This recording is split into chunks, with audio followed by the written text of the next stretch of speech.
Welcome to Fair Game. I'm Kristine Leahy. My guest today has appeared in over 100 matches for the U.S. men's national team and brought Toronto its first championship in over 20 years. Jozy Altidore, it's so good to meet you. Thank you for having me. Thank you for coming straight from practice, too. No problem. I appreciate that. No problem. Okay, so speaking of that first championship in years, I feel like you're a good luck charm for Toronto because they hadn't won things in years. Then you show up, they win in soccer, then they win in basketball, U.S. Women's Open, they win that too. Are you the good luck charm?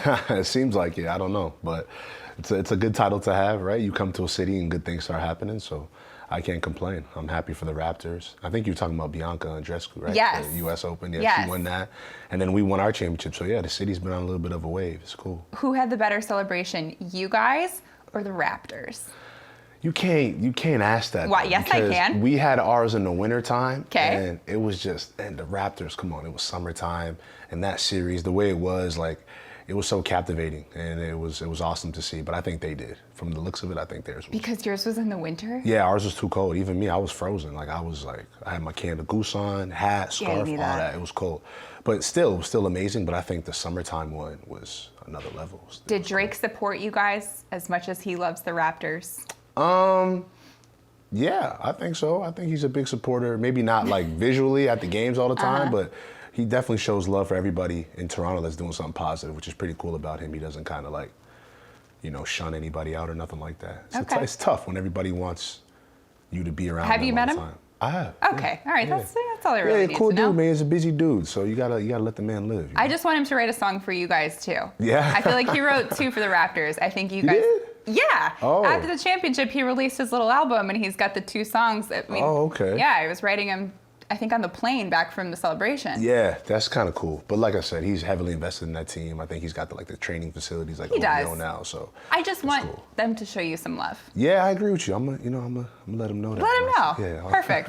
So winning that championship was a huge moment for you in your career, which started when you were 16, at least professionally. Yeah. You were kind of like a child prodigy. Yeah, I was a little baby. Yeah. Yeah. Sure. How does that work for you, having so much pressure at such a young age?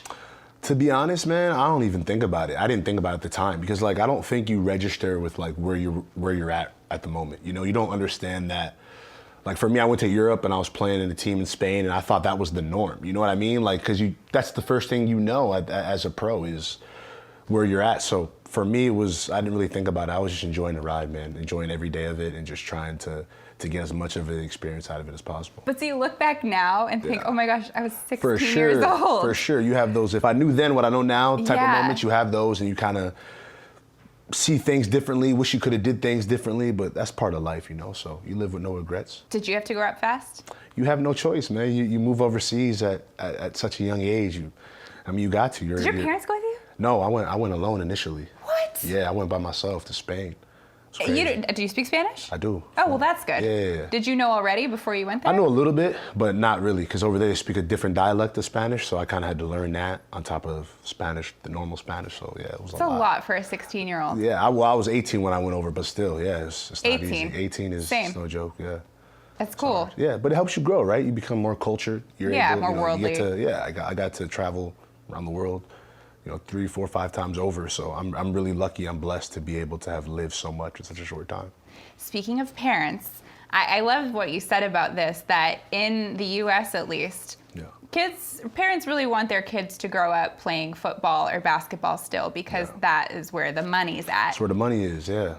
In soccer, it's starting maybe, and I think you're a really good example. Yeah. We looked this up. Your salary is actually your personal salary is more than the average NFL player. Oh, okay. So that's a good thing for. Trying to put me on blast, though. That's not putting you on blast. I think that's a good indication for soccer in the U.S. No, for sure. No, all jokes aside, I think that was actually part of one of the reasons why I came back to play Major League Soccer was I wanted kids to see that there's a future in this game. There's a future. I think kids think a lot of the times in basketball, football, they say, this is what's going to get me out of the hood or get me out of my situation, and buy your mom that mansion and all that stuff. But I think, there's a new wave now, and I think you're starting to see that in soccer, both domestically and internationally. And so I thought it was kind of cool to kind of be one of the ones to start that. And I hope a lot of young kids look at me and say, you know what, I want to be like Jozy in that regard and help my family out and make enough, money to change my life so my kids don't got to work and all that stuff. That's a blessing in itself, and I'm very lucky. Do you feel like there's starting to be a shift? Do you feel it at all in the U.S.? I think so. I think you're starting to see more and more, owners, they're taking it more serious. They're taking their teams more serious. You're seeing a lot more investments coming into the game.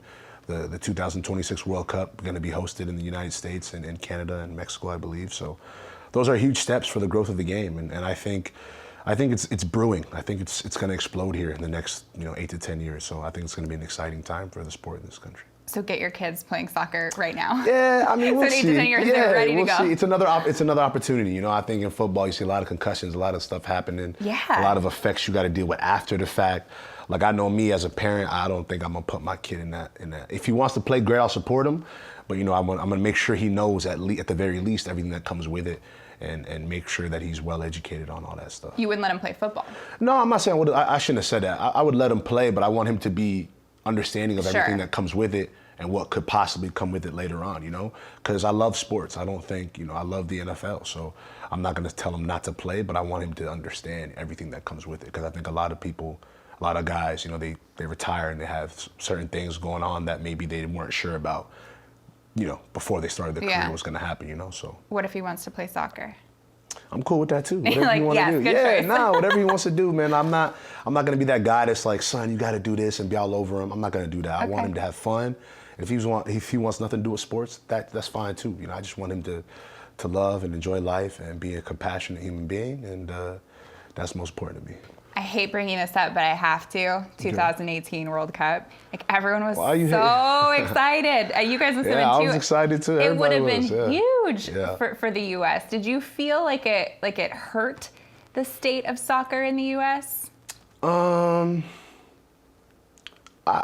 don't think it hurt it. Okay. I think the timing, I think if it were earlier, I think it would have been more detrimental than when it happened now, if that makes any sense. Okay. I think the federation, the game in this country was kind of at a point where I think the outrage that you saw was a result that kind of the sport has arrived here. You know what I'm saying? Yeah. Where I think if it happened earlier on, I think it kind of would have been under the radar after a couple of days, where I think now it's kind of been a talking point throughout the past couple of years in terms of how do we improve, how do we become a better team, and how do we produce better players. So, you hope it's something we learn from, and you hope it's something that doesn't happen again. Okay, how do you improve?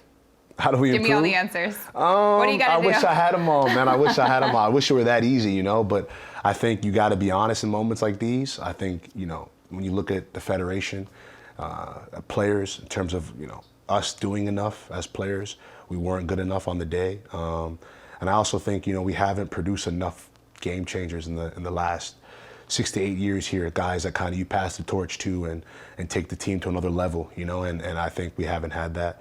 And I think we paid the price for it. But, that's part of learning and growth. You get pushed down 8 times, stand up 10. So we got to keep going. I like that line. Why is that, you think, that the U.S. hasn't produced those kind of guys in a while? Well, I think there's a lot of elements to it, man. Like I played in Europe for like 7 to 8 years, and it's just different. Like over there, it's everything. The game is everything. Literally, you smell it, you breathe it, you do everything with it. Where here we have a lot more options. Not only athletics-wise, people go to school. Yeah. They get careers, they become doctors, they do all these type of things. So, to me, I don't think that's something that we have to kind of adapt to, or become. Okay. I think it's cool that you allow kids to kind of find what they love, find their niche. I don't think I wouldn't want kids being forced to do something that they're not really passionate about. So you gotta let people be passionate about what they like doing. Check out our YouTube channel, FairGame on FS1, to catch all the best highlights of our show. And don't forget to hit the subscribe button so you never miss an episode.